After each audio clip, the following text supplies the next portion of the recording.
समस्त शिक्षक शिक्षिकाएं आप सभी का यहाँ पर स्वागत है।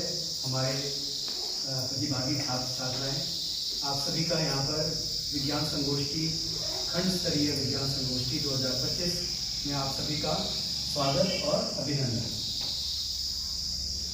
प्रोग्राम स्टार्ट करने से पहले जैसे कि आप विदित है कि हम सरस्वती माँ का आशीर्वाद लेते हैं, तो इस क्रम में मैं आमंत्रित करना चाहूँगा अपने प्रधानाचार्य महोदय का, शहर सर का और हमारे मुख्य अतिथि महोदय शंकर दत्त तिवारी सर का कि आप आएँ और दीप प्रज्वलन कर कार्यक्रम का शुभारंभ करें।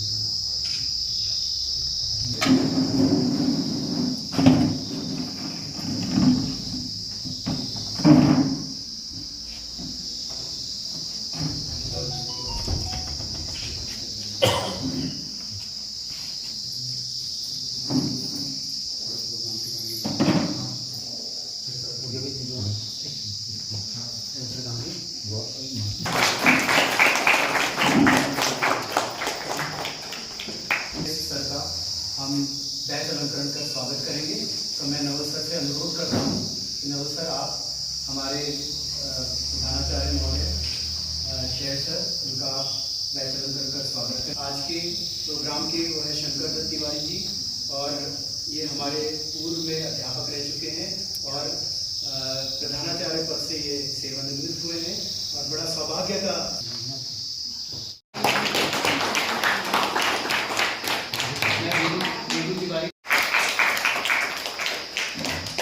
मैडम जाते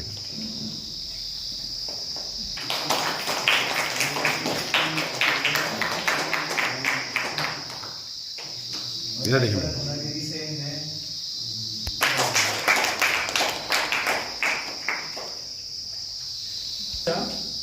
खंड स्तर पे पहले एक संगोष्ठी की जाती है और ये निर्देश हमारे SCRT से आते हैं। सबसे पहले जो स्तर होता है इसका विद्यालय स्तर होता है, तो विद्यालय स्तर से जो प्राइज विनर्स होते हैं, जो फर्स्ट प्राइज जिनका जीता रहता है, वहाँ से उनका चयन होता है और विद्यालय स्तर से चयन होने के बाद अब जो हमारा है खंड स्तर में बच्चों की प्रतियोगिता होगी और फिर इसके बाद नेक्स्ट जो लेवल होगा वो होगा डिस्ट्रिक्ट लेवल और डिस्ट्रिक्ट लेवल की डेट आ चुकी है, वो है 9 अक्टूबर को डिस्ट्रिक्ट लेवल होने जा रहा है और फिर उसके बाद स्टेट लेवल होगा।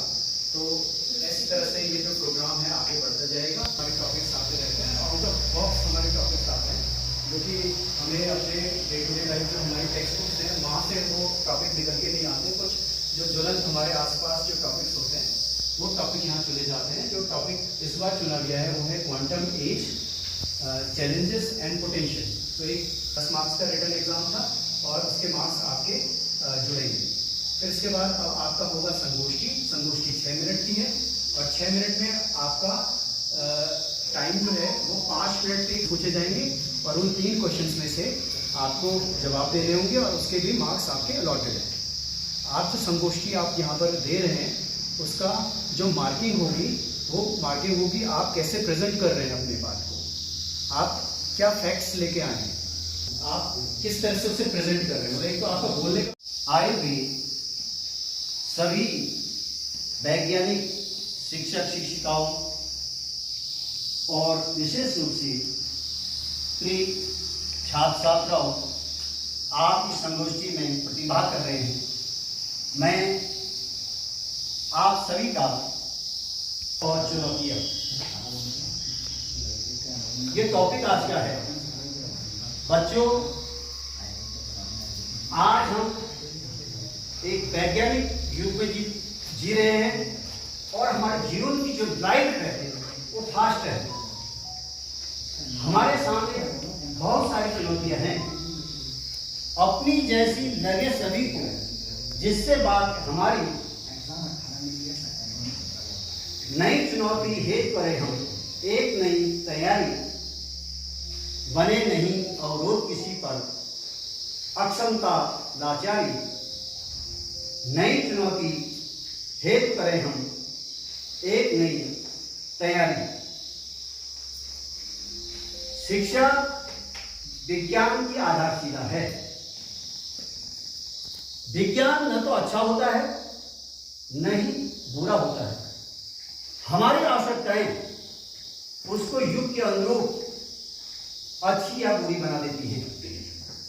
वैज्ञानिक शिक्षा है क्या? शिक्षा देखो अनेक प्रकार की होती है। हमारे वहां 3 वर्गों में बांटा गया है। साहित्यिक वर्ग, क्योंकि मैं साहित्यिक वर्ग का ही मैंने अध्ययन किया है। दूसरा वैज्ञानिक है और तीसरा वाणिज्य।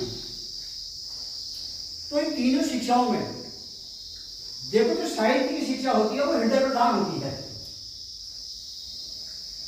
और जो विज्ञान की शिक्षा होती है वो हृदय प्रधान नहीं होती है। वह तथ्यों पर आधारित होती है। उसको सिद्ध करना पड़ता है कि कार्य और कारण में क्या है और इसका परिणाम क्या होना चाहिए, और इसकी सत्यता की हमको पुष्टि करनी होती है। यह हमारे अंधविश्वासों को भी हमसे दूर करती है। क्योंकि यहाँ पर सभी विज्ञान के प्रबुद्ध जन हैं और हार्दिक अभिनंदन स्वागत करेंगे। एक बार देख लेना सर, दोनों सर हाथ लगो। Thank you. आज शिक्षक के सामने अनेक अन्य काम भी आ गए हैं जिससे वो मुख्य बिंदु की ओर नहीं जा रहा। विद्यार्थी विद्या का अर्थी, गुरुवर तुम्हें पुकार रहा। विश्वामित्र हमारे वरिष्ठ प्रवक्ता भी रहे हमारे पास। वर्तमान में शिवालिंगित प्रधानाचार्य श्री एस डी तिवारी जी, और इस कार्यक्रम की संयोजक श्री सुंदरयाल जी, और इस के सह संयोजक के तौर पर श्री जोशी जी, और इस विद्यालय के वरिष्ठ प्रवक्ता श्री एल एम मटवाल जी, और विभिन्न विद्यालयों से आए हुए हमारे सभी सहयोगी शिक्षक शिक्षिकाएं जो मार्गदर्शक शिक्षक के रूप में भी यहाँ पर उपस्थित हैं, और हमारे निर्णायक मंडल सभी का जो है विद्यालय की सभागार में जिन्होंने बच्चों को तैयार किया। पिछले 1-2 महीने से लगे थे वो, और बच्चे भी तैयारी करते, लेकिन परिस्थितियाँ कुछ ऐसी थी हमारी यहाँ इस बार मौसम का भी ऐसे ही रहा, जिससे कि डिले। मैं सुदीप्ता, कक्षा 10 की छात्र आप सभी के समक्ष अपने विचार एक नया दौर क्वांटम एज के बारे में रखना चाहूंगी। अच्छा और बताओ नहीं था। इमेजिन एक कलाकार है, उस पर 4 प्राइमरी कलर्स है, लाल, नीला, पीला और सफेद। तो वह इन रंगों से तो रंग कर ही सकता है, पर वह इन रंगों को मिलाकर नए रंग भी तो बना सकता है, जिनसे वो और नई चीजें रंग सकता है। अब जिस प्रकार एक आर्टिस्ट पर है रंग, उसी प्रकार क्वांटम फिजिक्स और क्वांटम साइंटिस्ट पर है क्वांटम मटेरियल्स। क्वांटम एज क्या है, क्यों है, कहां से आई, इन सारी चीजों के बारे में जानने से पहले हमें क्वांटम फिजिक्स और क्वांटम मटेरियल इन सब के थोड़े बेसिक्स जानने होंगे। तो आइए जानते हैं।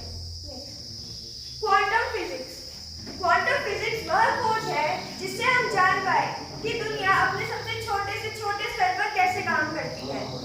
मतलब सबसे छोटे से छोटे स्तर पर कैसे काम करती है, जैसे सनलाइट कैसे रिलीज होती है।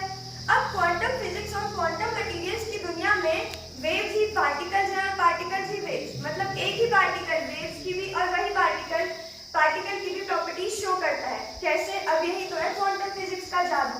क्वांटम फिजिक्स की खोज मैक्स प्लैंक ने लगभग 1900 के दशक में की थी, जिससे हम बहुत सारी नई चीजें जैसे सनलाइट कैसे रिलीज होती है और दुनिया में सबसे छोटे स्तर पर कैसे काम करती है, इन सारी चीजों के बारे में जान पाए।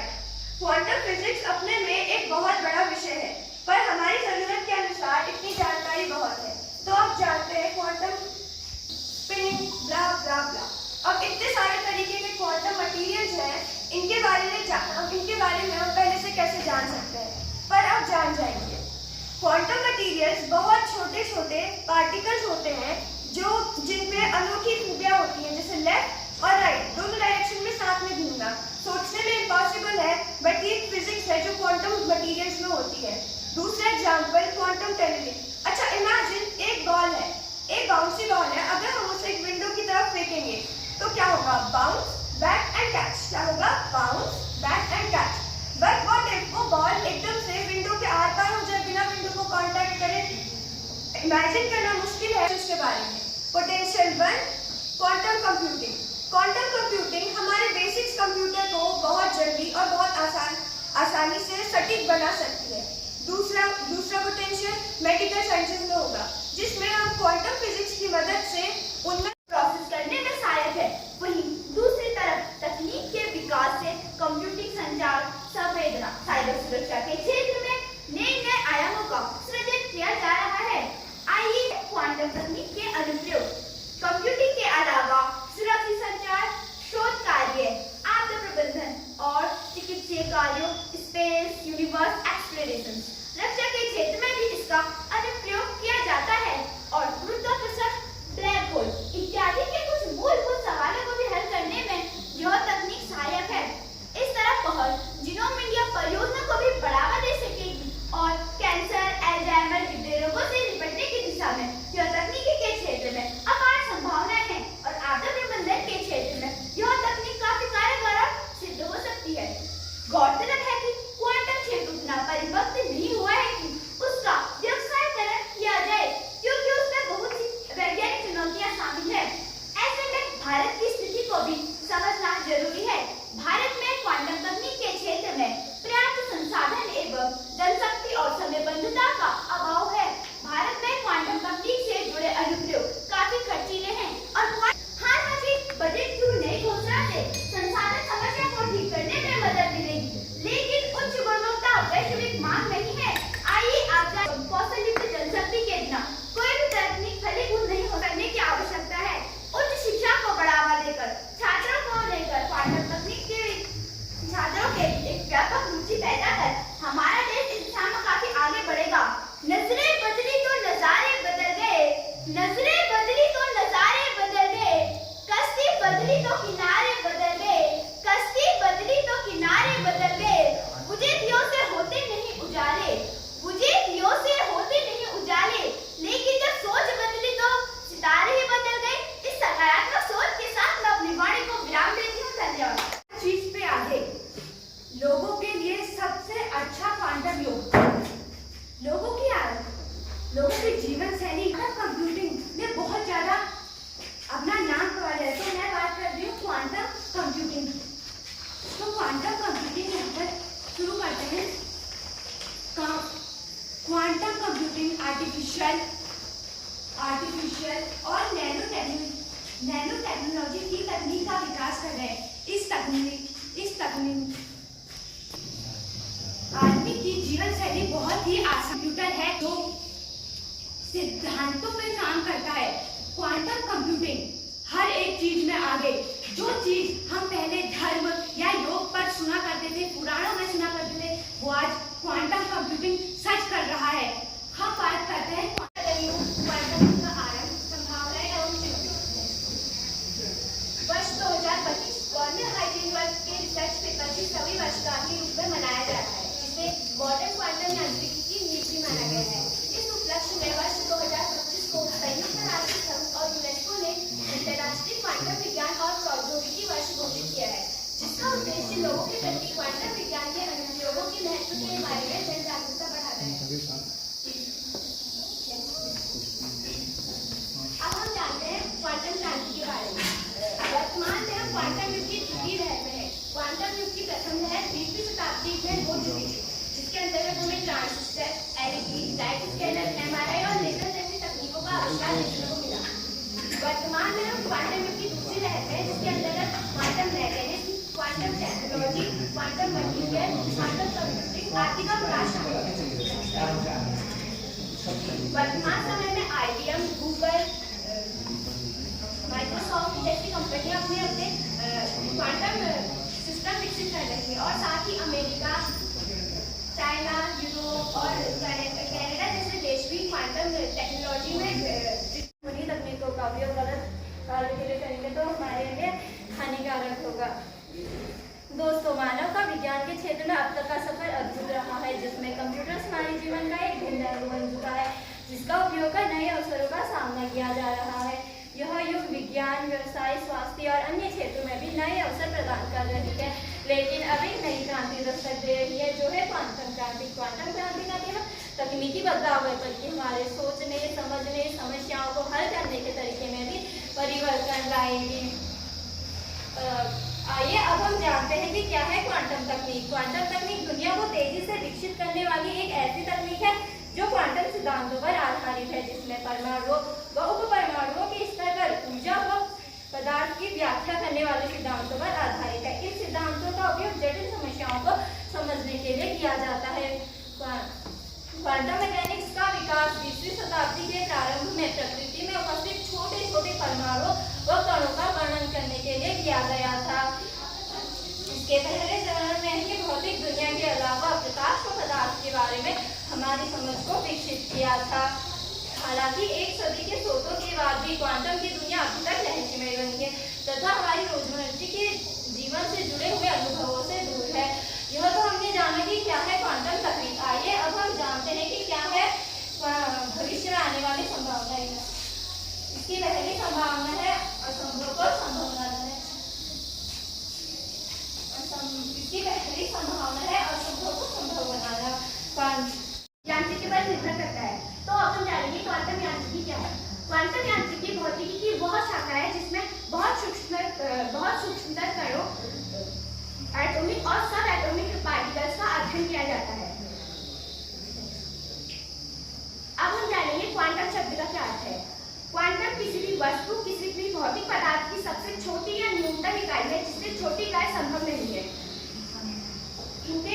इसके उदाहरण है प्रोटॉन, फोटॉन, इलेक्ट्रॉन आदि। ये ऐसे कण हैं जिन्हें हम नग्न आंखों से नहीं देख सकते। अब हम जानेंगे क्वांटम युग के कुछ संभावनाएं यानी कि अनुप्रयोग। क्वांटम टेक्नोलॉजी का प्रयोग क्वांटम कंप्यूटर के निर्माण के लिए किया जा सकता है। क्वांटम कंप्यूटर वो कंप्यूटर होते हैं जो क्वांटम यांत्रिकी के सिद्धांतों पर आधारित गणनाएं करते हैं। बेटा आपने इसमें क्वांटम तकनीक करके आपने लिखा हुआ था ना, आपकी पीपीटी में। क्वांटम युग का आरंभ नए युग की शुरुआत है जिसमें हमें नए अवसरों का लाभ उठाने व चुनौतियों का सामना करने के लिए तैयार रहना होगा। साथ ही साथ हमें अपने समाज और पर्यावरण का समाधान भी करना होगा। क्वांटम युग की संभावनाएं। क्वांटम तकनीक द्वारा भविष्य में कई क्षेत्रों में अपार संभावनाएं हैं। इसी को देखते हुए UN संयुक्त राष्ट्र महासभा द्वारा वर्ष 2025 में international year of earth science and technology घोषित किया गया।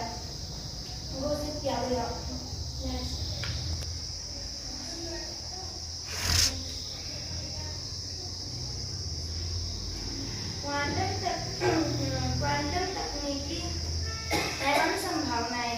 क्वांटम तकनीकी एवं संभावनाएं।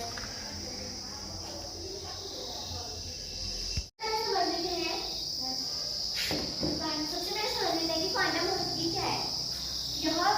क्वांटम भौतिकी क्या है? यह ज्ञान की एक शाखा है जो परमाणु तथा उपपरमाणु पैमाने पर पदार्थ और प्रकाश के गुणों और व्यवहारों का अध्ययन करता है। नेक्स्ट है डी ग्रोवर के अनुसार कण की द्वैत प्रकृति होती है, कण प्रकृति और तरंग प्रकृति। हाइजेनबर्ग अनिश्चितता सिद्धांत के अनुसार कण की स्थिति तथा गति का एक साथ सटीक मापन नहीं हो सकता। क्वांटम इंटेंगलमेंट सोडिजर और इंडिजर आदि ने यह किया था। अब जानते हैं हम क्वांटम युग की संभावनाएं क्या क्या है। क्वांटम कंप्यूटर से लाखों गुना तेज हो जाते हैं। सामान्य कंप्यूटर जिसमें स्टोरेज और प्रोसेसिंग के लिए बिट्स का यूज होता है जो एंड चैलेंजेस। सर्वप्रथम मैं यहाँ पर उपस्थित निर्णायक महोदय, शिक्षकगण और मेरे प्रिय साथी की राजकीय बालिका इंटर कॉलेज पालकोट से आज आप सभी के सामने एक ऐसे युग की दहलीज पर खड़ा हूँ जो हमारा जीवन, हमारी तकनीकें, हमारी दुनिया को मौलिक रूप से बदलने की क्षमता रखता है। जी हाँ, मैं बात कर रही हूँ क्वांटम युग के बारे में। क्वांटम मैकेनिक्स, सुपरपोजिशन जैसे अगले महान तकनीकी की नींव रखता है। Quantum computer. क्वांटम युग न केवल एक विज्ञान कथा है बल्कि एक विज्ञान के क्षेत्र में प्रगति की काफी ऊंची उड़ानें भरी। Artificial intelligence, internet of things, 3D printing, DNA, drone, data इत्यादि जैसे तकनीकों के क्षेत्र में नए कसीदे बढ़ जाते हैं।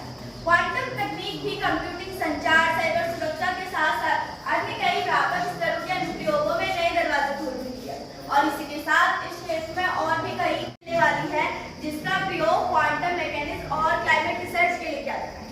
वहीं दूसरी तरफ वित्त मंत्री निर्मला सीतारमण क्वांटम की महत्ता को देखते हुए केंद्रीय बजट 2020-21 NMQTA के तहत 5 साल की अवधि के लिए 80,000 करोड़ रुपए खर्च करने की घोषणा की। क्या आप में से किसी को पता है आखिरकार ये क्वांटम मैकेनिक्स है क्या? चलो मैं बताती हूँ। दरअसल क्वांटम मैकेनिक्स का विकास 20वीं शताब्दी की शुरुआत में प्राकृतिक में उपस्थित छोटे छोटे परमाणुओं और कणों का वर्णन करने के लिए किया गया। अपने पहले ही चरण में इस तकनीक ने भौतिक दुनिया के साथ साथ को लेकर हमारी सोच को और भी ज्यादा विकसित किया। इसके अलावा सेमीकंडक्टर और लेजर जैसे सर्वव्यापी आविष्कार हुए। हालांकि एक सदी के स्रोत के बाद आज भी क्वांटम की दुनिया रहस्यमय है और हमारे रोजमर्रा के अनुभव से परे है। क्वांटम तकनीकें 3 प्रमुख क्षेत्रों में क्रांतिकारी बदलाव लाने का वादा करती है। आइए देखते हैं वो 3 प्रमुख क्षेत्र कौन कौन से हैं। सबसे पहले आता है दोस्तों क्वांटम कंप्यूटर। दरअसल बीते वर्ष अक्टूबर माह में गूगल ने क्वांटम सुपरमेसी नामक सफलता हासिल की। क्वांटम सुपरमेसी नाम का सबसे पहला प्रयोग एक कॉलेज के प्रोफेसर जॉन क्रेसिकल ने किया था। उनका मानना था कि वह कंप्यूटर कोई भी गणना को करने में सक्षम है जिसे आप कंप्यूटर पर नहीं कर सकते। दरअसल गूगल ने क्वांटम प्रोसेसर की हेल्प से एक जटिल से जटिल गणना को हल करने में 200 सेकंड का समय लेके कामयाबी पाई, जिसमें दुनिया का सबसे तेज कंप्यूटर सुपर कंप्यूटर को भी लगभग 10 वर्षों का समय लग सकता था। आइए अब देखते हैं क्वांटम संचार के बारे में। हैकिंग। दोस्तों ये तो हम सभी को पता है कि हैकिंग आजकल कितनी आम बात हो गई है। आजकल हमें न्यूज और सोशल सिद्धांत दिया गया जो कि है E = hν, जहाँ पर E हमारी ऊर्जा है और hν हमारे सिद्धांत को दर्शाता है। तथा क्वांटम युग को हम लिखित नामों से जानते हैं, जैसे कि quantum technology, quantum mathematics, quantum भौतिकी विज्ञान और क्वांटम डिवाइस इत्यादि। तथा 1920 में क्वांटम युग को आगे बढ़ाने का काम प्रसिद्ध एल्बर्ट आइंस्टाइन तथा पॉल डिराक जैसे वैज्ञानिकों ने किया, जिसमें उन्होंने क्वांटम यांत्रिकी को दर्शाया। अब हम यहाँ आते हैं कि क्वांटम यांत्रिकी किसे कहते हैं। क्वांटम यांत्रिकी में उन परमाणु को रखा जाता है जो साइंस से रिलेट करते हैं। एग्जाम्पल इलेक्ट्रॉन्स, प्रोटॉन्स, न्यूट्रॉन्स इत्यादि, यानी कि जिन्हें हम लाइट को अपनी नग्न आंखों से नहीं देख सकते। अब हम क्वांटम युग की मुख्य संभावनाएं या चुनौतियों को जानेंगे। क्वांटम युग की नंबर 1 संभावनाएं हैं फास्टर डिवाइस। क्वांटम कंप्यूटर्स अन्य कंप्यूटर्स की तुलना बहुत ज्यादा फास्ट काम करते हैं, यानी कि जहाँ पे नॉर्मल कंप्यूटर्स कुछ कार्य को करने में लगभग